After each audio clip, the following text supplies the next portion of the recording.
چند اہم باتیں آپ کے سامنے رکھ کر یہاں سے رخصت ہو جاؤں گا۔ بھارت کے آئین کے تحت ہم کو اس بات کی اجازت دی گئی ہے کہ ہم اپنی ایک سیاسی قیادت کو بنائیں،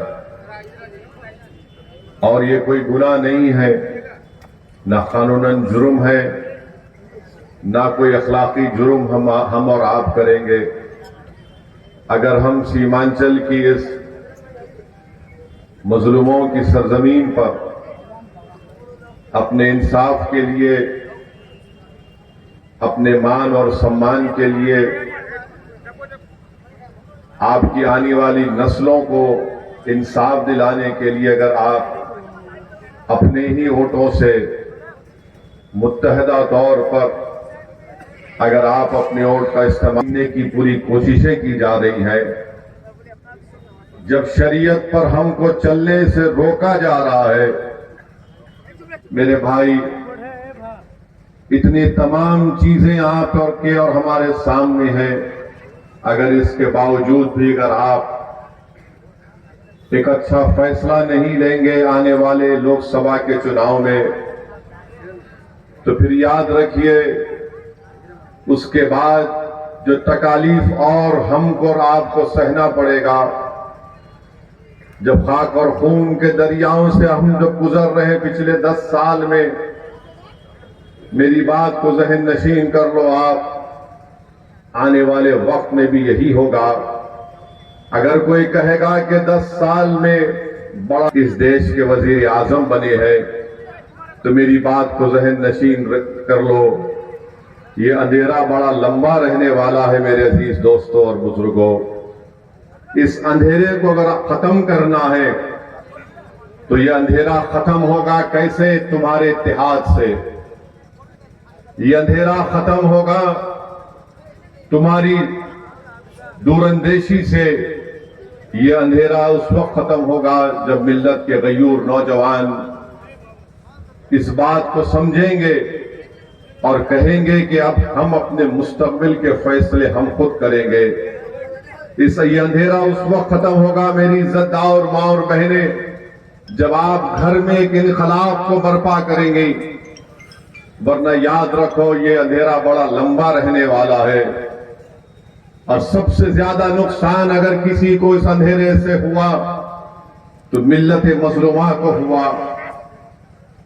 سب سے زیادہ تکالیف اگر کسی کو اٹھانی پڑی تو ہمارے نوجوانوں کو اٹھانی پڑی۔ اسی لیے میں آپ سے عرض کرنے آیا، جناب اختر الایمان کو اپنا رکن پارلیمان بنا کر دلی کی پارلیمنٹ میں بھیجائیے۔ لوگ کہیں گے کہ اسد الدین اویسی بتاؤ اختر الایمان میں اور موجودہ رکن پارلیمان میں کیا فرق ہے؟ فرق بہت ہے میرے بھائی، جیسا روشنی اور اندھیرے میں فرق ہے ویسا فرق ہے۔ جیسا ایک کسی کے گھر میں اگر جنازہ آتا ہے تو سناٹا ہو جاتا ہے، اس طرح کے سناٹے میں اور ایک کوہرام میں فرق ہے۔ اختر الایمان کا نام ایک کوہرام مچا دینا ہے۔ اختر الایمان اگر کامیاب ہو کر انشاءاللہ تعالی جائے گا تو اختر الایمان کی زبان پر کوئی روک ٹوک نہیں ہوگی۔ اختر الایمان کو کوئی یہ نہیں کہا جائے گا کہ ٹرپل طلاق کا معاملہ اختر الایمان تم اس پر مت بولو۔ سٹیزن شپ کا قانون 22 جنوری کو بڑا تاریخی دن کہا گیا، اس کے اوپر بحث پارلیمنٹ میں ہو رہی تھی، تو اٹھا کر دیکھو آپ، میری بات پہ یقین کرنے کی ضرورت نہیں ہے، اٹھا کر دیکھو جس شخص کو آپ نے کشن گنج کا رکن پارلیمان اپنے ووٹوں سے منتخب کیا، ان کی پارٹی نے کیا کہا پارلیمنٹ میں، لوک سبھا میں۔ اٹھا کر پڑھ لو آپ کہ انہوں نے کیا کیا باتیں کہی تھیں، اور اس کے بعد آپ فیصلہ کر لو۔ جب مجھے موقع ملا بولنے کا، اور امتیاز جلیل جو ہمارے اورنگ آباد کے رکن پارلیمان ہیں، تو ہم نے کیا کہا کہ 22 جنوری کی بنیاد 6 دسمبر 1992 میں رکھی گئی تھی۔ 22 جنوری کی بنیاد جس کو سپریم کورٹ نے کہا تھا کہ 6 دسمبر کو بابری مسجد کی جب شہادت ہوئی، اس کو انگریزی کا لفظ استعمال کیا سپریم کورٹ نے کہ ایگریگیس یعنی کرمنل حرکت ہوئی۔ 22 جنوری کی بنیاد تالے کھول کر رکھی گئی 86 میں۔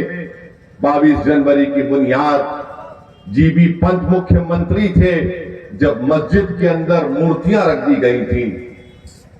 ان سے پوچھو جن کو آپ نے ووٹ دیا، کیا تم اپنی زبان سے لفظ بابری مسجد بول سکتے ہو کیا؟ پوچھو ان سے آپ، یہ کبھی نہیں بولیں گے اپنی زبان سے بابری مسجد۔